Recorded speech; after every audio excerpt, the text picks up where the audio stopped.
Hi folks, welcome to the studio again today. It's morning as I'm recording this, and it's a little early to be doing these things, but we'll see how it goes.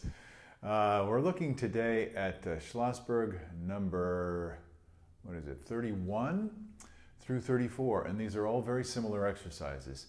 These are the kind of things, I do something like this every day, and I do it quite a bit. And the reason is, I'm trying to cultivate and refine and maintain the most important skill in trumpet playing, which is our basic sound production, our voice, as it were. Now, we've talked a lot about this before, if you've been with me on some of these episodes, and I hope you've gotten some benefit from working on previous episodes. But I mentioned sing, buzz, play in the past, the kind of the Chicago school method for approaching a lot of trumpet exercises, and it works really, really well in this case. But I want to work on something a little different this morning. So I'm going to play number 31.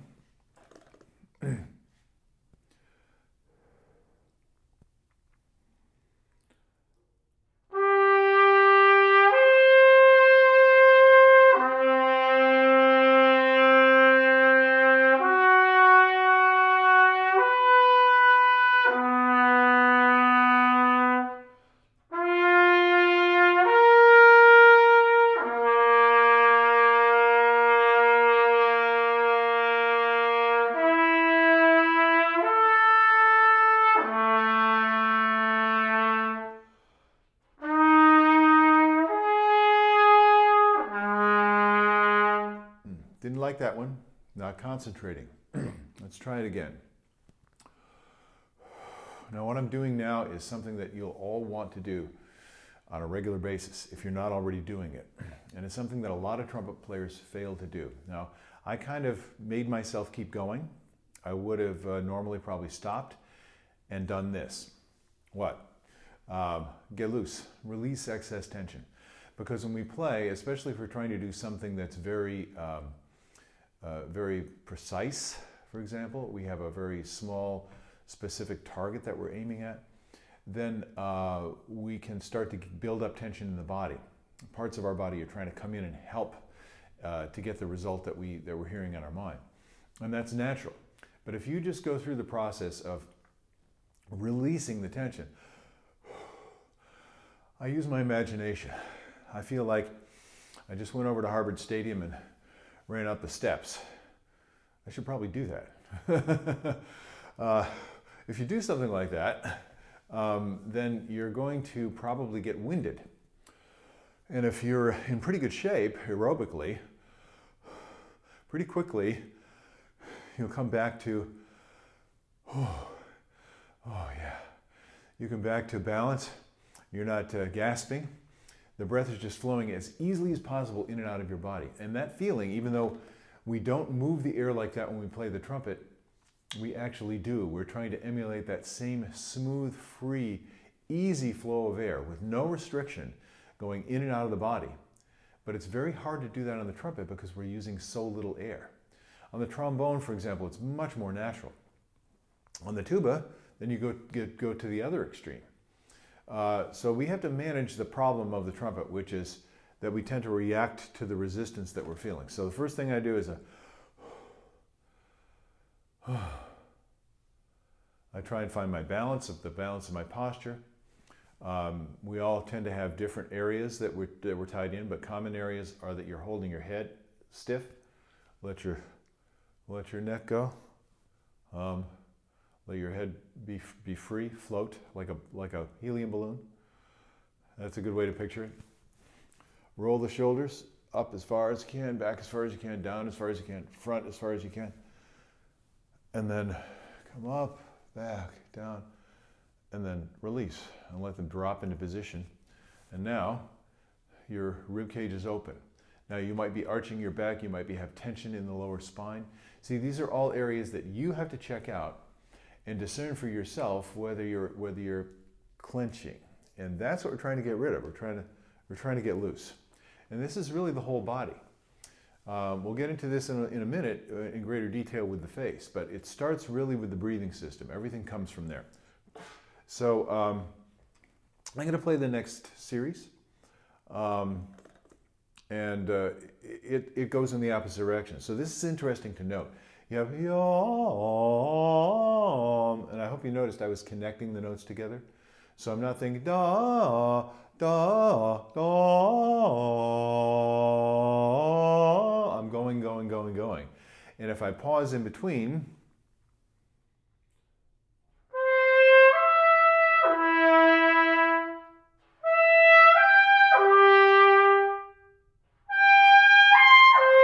you see, I'm always poised and ready to go on to the next thing. So mentally, musically, I'm always connecting until I have 286 bars of rest to count, and then I put the horn down and listen to the orchestra play.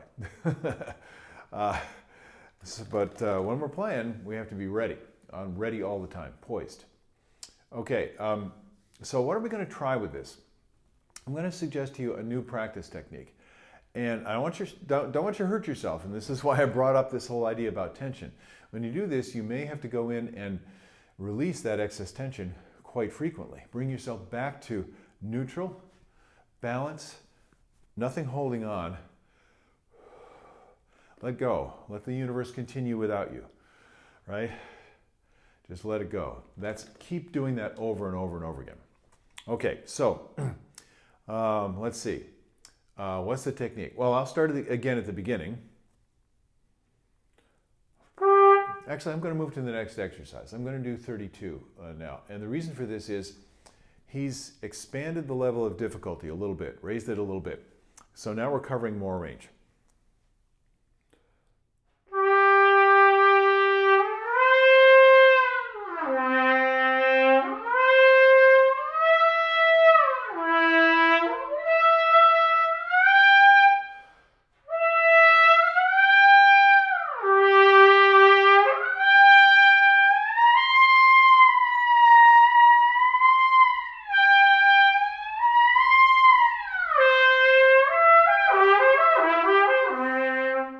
What I'm cultivating here is the ability to sustain the tone, to keep throwing the air, not squeezing the air or driving the air or pushing the air, but to throw it. What do I mean? Go back to that, aerobic recovery mode. Okay. Now, when we get into that flow, that's exactly the same coordination, the same skill, the same feeling, the same muscle movement pattern that you want. You don't want this. And most trumpet players are doing that a great deal of the time. And so we're almost clenching. And we're creating our own resistance, tension in the body, isometric tension, where the throwing muscles and the retrieving muscles, kind of like a boomerang effect, are not free to work because we've got them tightened against each other. The throat is tight. Our embouchure is clenched. We have some pressure on there. There's all kinds of, that's the tension you want to get rid of. So as you're practicing this kind of exercise, monitor that and keep bringing yourself back to neutral. If you can't do that while you're playing, which I do suggest, correct it on the fly, as we've talked about before, then stop, release the tension, and then you're feeling again. And do the sing, buzz, and play if that helps, because when you sing, it's easier. And you go to buzzing, that's a little bit more challenging, a little bit more like the trumpet. And then finally, when you pick up the trumpet, what could happen is all the tension that you're anticipating from years of playing the trumpet with excess tension just comes right back into your system. So these exercises give you a tremendous opportunity to kind of cleanse your system of that tension. This is what we're working on today. So I'm sure you noticed the gliss, and I want you to have fun with this. This is a really fun thing to do. It's going to be especially helpful for people who are playing various kinds of contemporary music, for example, or especially our friends playing jazz, because I've worked with quite a few jazz players, and several of them were very interested in making the most disgusting, offensive sounds possible. One in particular I have in mind. Hi, Jeff. And what was he looking for? Expressive potential. He was looking for something that would express, the artistic impressions he was receiving in his own experience. So it's not always pretty, but it always needs to be expressive. So here we're trying to cultivate freedom of vibration, smoothness, and most people, this is the big problem. I'm going to play this again for you. I'm going to play, I'll go down a half step. And what I'm going to do is play it the way a lot of trumpet players play. And this is not bad. I don't want you to misunderstand it. It's not bad at all. It's a different way of thinking, and then I'll explain what's going on.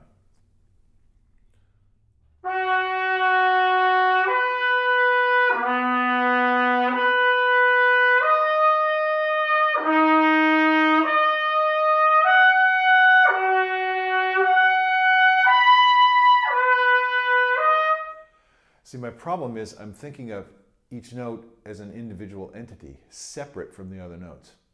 Don't think that way. Every note has its own individual life, and that comes from the life of the previous note, or out of silence, and it goes to the next note, or into silence. It's a continuum. And unless you're thinking that way, you're not going to be playing well, because your body follows the ideas that come into your mind. Now, this is a big problem when we just look at the notes. You say, I'm not wearing my glasses today. I don't really need my glasses except for reading, pretty much. So that's why I'm squinting a little bit to look at the music. But in any case, we need to be able to sense what's going on in our body in the same way that our vision works. That vision is not just visual vision, right? It's tactile vision. It's oral vision. This is absolutely key. So have fun, explore, exercise yourself, extend yourself in terms of your senses. Now here's the problem with our vision, right? Our eye kind of vision. There's a certain center in your brain that's the visual center, visual cortex, right? So it does all the processing, and we are highly visual people. Those of us who have sight generally tend to depend on that to a large degree. And when we look at dots on the page, those dots, the actual shapes and forms of the staves, which are lines going this way, and the each note, the stem of each note and the dot of each note, it makes it look like an individual entity. And so we end up thinking of those notes, or maybe we've actually been taught to think of those notes as this individual note. Now, don't get me wrong, we're trying to play clean. We're trying to play in the center of each note. But it's very, very important, and this is what we're trying to develop with this exercise, to move from the center of the note you're on directly to the center of the next note, connected, smoothly connected. So that's what we're trying to cultivate here. The gliss helps with this because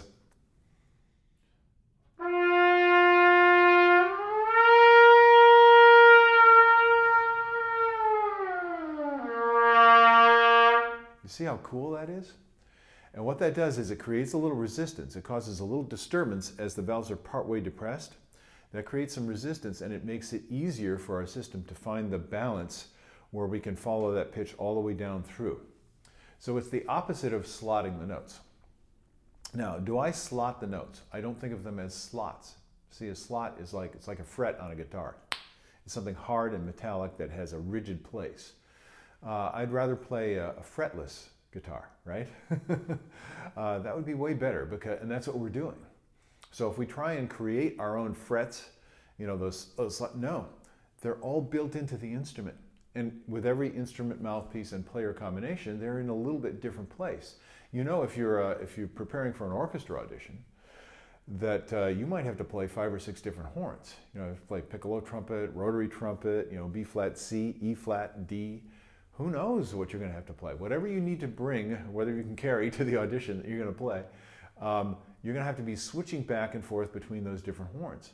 So unless you develop an extremely high level of awareness of how each horn works in terms of what it wants to do, where the pitches actually are, where the horn vibrates best for each note, then you will not be able to play it comfortably, and you will not be playing it in tune. Okay, I'll tell this quick story. I don't normally tell stories about people, but this one is too precious. So Tom Rolfs, the great principal trumpet player of the Boston Symphony, He's been in the orchestra for many years. He came in as fourth and moved up to assistant principal and then principal. And I have tremendous admiration and respect for Tom, his playing, his work ethic, and his dedication to the craft and the art. And he's seeing the fruit of his labors for so many years of beautiful music making. Well, when he was moving up to, I think it was the principal position, it might have been the assistant principal position, I was at the audition, and after the audition, Seiji Ozawa, the conductor at the time, came to Tom and said, "Oh, Tom, I think you need new E-flat trumpet." And the reason is that Tom had played the Hummel, I believe, on this old E-flat trumpet, which was not a very good instrument, and he hadn't performed very much on it, and he's played beautifully musically, but you could, you know, those pitches just weren't in the horn. You had to like muscle it all over the place, and that was audible.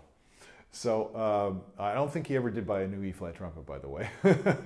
But that shows you how sensitive we need to be to the instruments, especially when we're switching back and forth.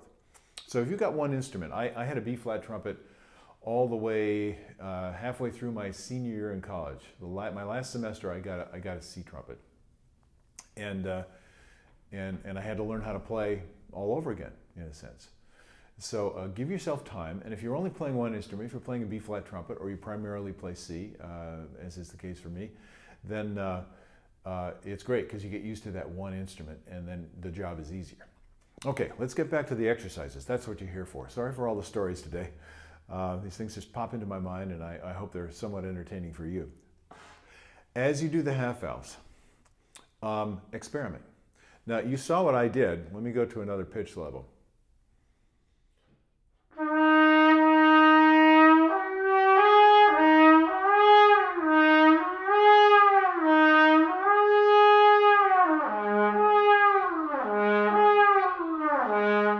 See, if I tried it with the first valve with 2 and 3 down, didn't work. I couldn't get a complete connection. And then I raised 2 and 3 a little bit, and then I found a place. So please experiment. It's going to be different for you, but you'll find something that works. Now, once you've got that technique down,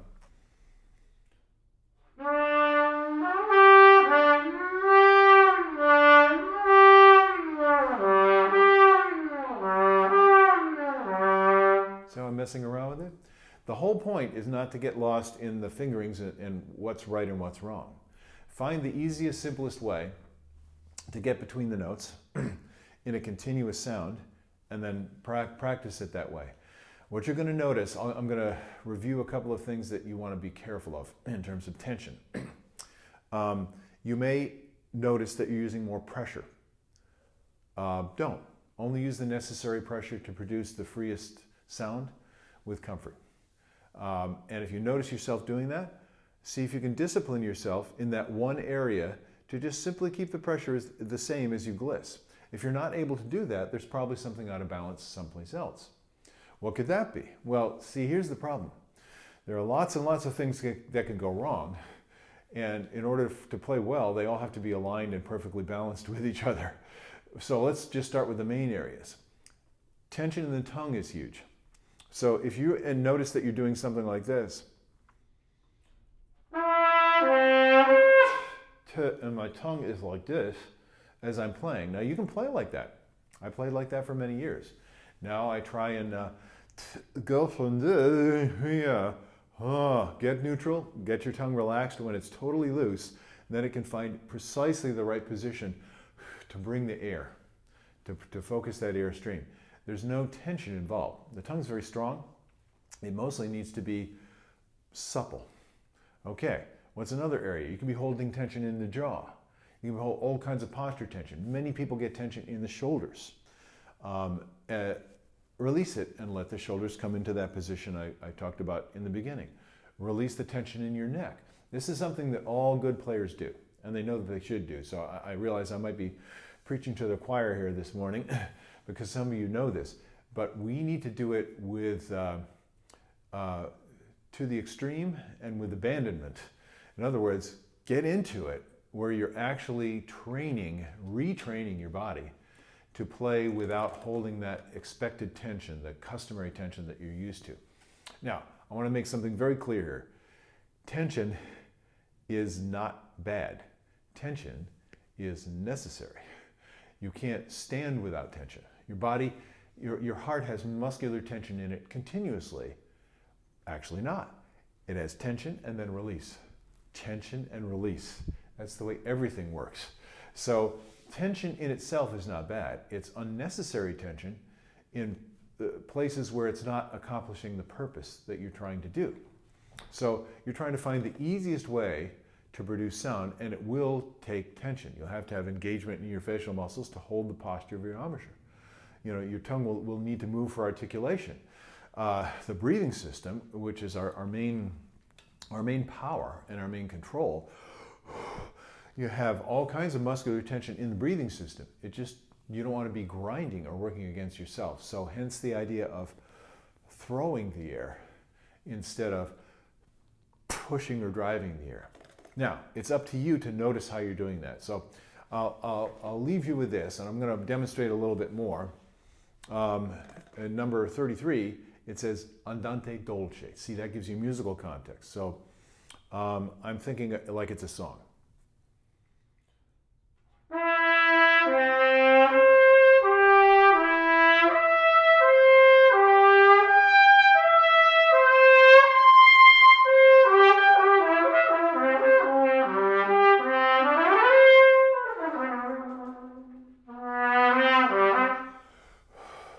So when it feels good, enjoy it. When it feels good, appreciate it.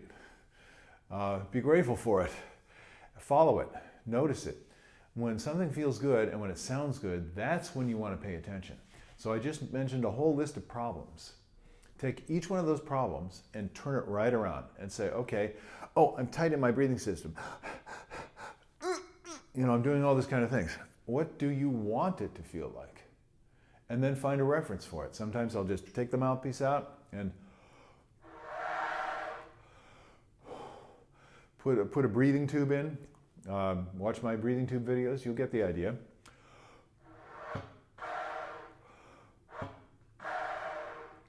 That leads me to one more thing, and that is I add articulation to these. And then I change the dynamics, and I change the speed.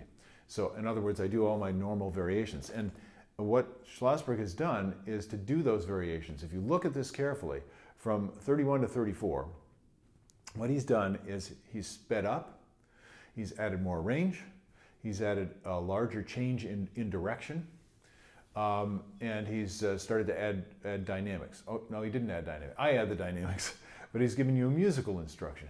You're totally free to do any of that kind of stuff. Start with something that lets you feel comfortable and get closer to the simple target. If you're fighting and you have tension in the body, chill. Maybe tonguing will help. So this is what I might do. Let's see if I can do this. I'm going to challenge myself, even though I'm not totally warmed up yet. Yeah, let's do this one. Okay, I'm looking at, this is the third line of number 33. This is in E flat. So now we're getting into the more extreme range in the middle of this exercise. Let's see how it works.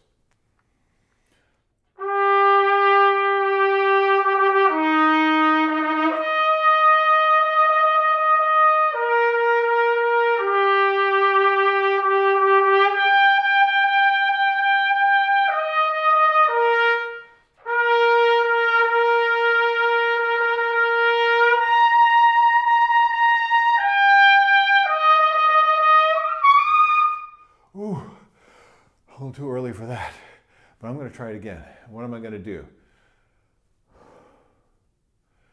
Now I'm going to pretend that I'm going to play it the octave lower.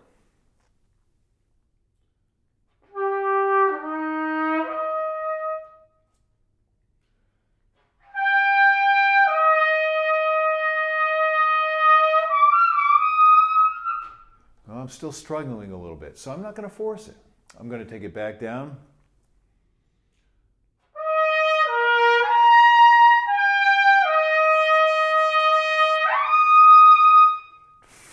Now when I do that, I can get the note, and I could have gotten the note the first time. What I don't want to do is get the note by squeezing and forcing. I want to get the note by blowing free and directing that airstream and pointing that airstream with my lip, letting the embouchure go with the airstream, not fighting. If you're fighting yourself, you will lose. A colleague of mine, as I mentioned, says, if you fight the trumpet, you will lose. Don't fight the trumpet. You fight the trumpet, you lose. I'm saying if you fight yourself, you'll lose. So that's why we have to come back to this sense of don't fight. Give yourself freedom. Okay, I think that's enough for today. Thank you for enduring my ramblings and the stories. I hope that you get some benefit out of this. And I'm going to ask you to include another element. And I'm going to go back to the beginning and try this. And then I'll let you go. And that would be vibrato, because vibrato helps me to relax. So I've done a couple of videos on vibrato. You can watch those when you have a chance if you're interested. So I'm going to play the first one with some vibrato, number 31.